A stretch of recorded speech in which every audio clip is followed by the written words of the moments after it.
I think car culture in this country has destroyed our sort of the social fabric of America.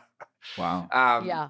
Because if you can't just walk around and bump into Mhm. someone and pop into Right. a place and then say, hey, let's go down, like that's the town square Right. is, in my opinion, what is so sorely missing from 90% of America's population, the local gathering spot where paths cross and ideas are exchanged. And unfortunately, Right. it's been replaced by the internet, which it has its benefits, but allows for totally faceless, no repercussion interaction, right? So anyone can just say Mm. whatever the heck they want, Hmm. as offensive or wrong or opinionated as it is, and not have to worry about the effects that it's going to have on that group of people. Whereas in your town square, you can't just walk up to someone. You could, but you probably wouldn't just walk up to someone and say something awful because you're going to see them tomorrow. That has allowed for a wild transformation in human behavior that in many ways is not great.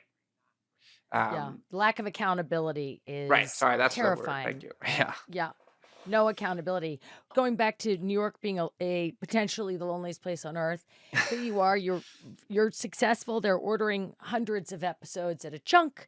That's crazy. Why wouldn't you just quit Manhattan? Find that small town with a that actually still has the good vibe. He doesn't live in I Manhattan. think about it almost every day. Oh, sorry, New York. Um, Quit New York, not Manhattan. You're right. Well, I grew up in Manhattan, so I mean, I'm a local. right. Okay. Oh, Um, wow.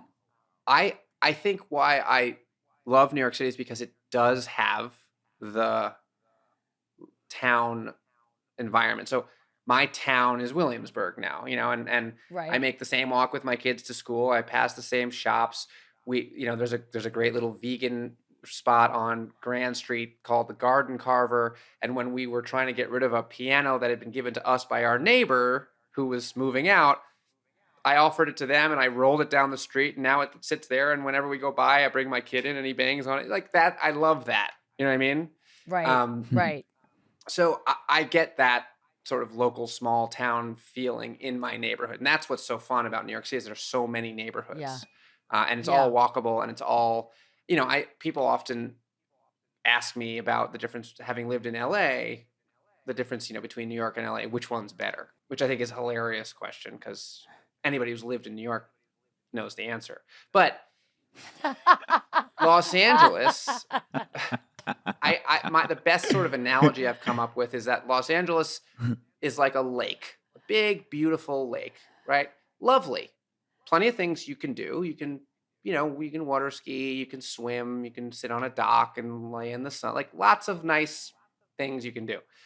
But it's the same every day. Yeah. New York City is a raging river. Second Yeah. you step out your door, you don't know where the hell it's going to take you.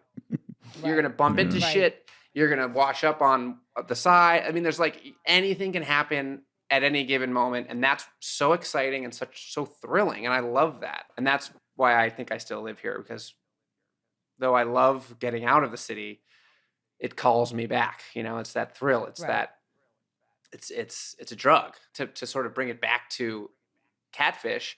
I think similarly, the internet provides for people who don't live in New York City, the internet provides that insane unpredictability, right? You can log on and Mm. throw yourself into this total unknown and meet people from the other side of the world who you shouldn't meet, who don't need you in their lives, but yet here you are interacting and talking and falling in love or getting into an argument. Like it's wild and unpredictable and it's exciting. And that's where a lot of people turn for that thrill. That's why I think catfishing continues to happen and why internet relationships aren't going away. And fortunately for me, why I still have a job that I love to do.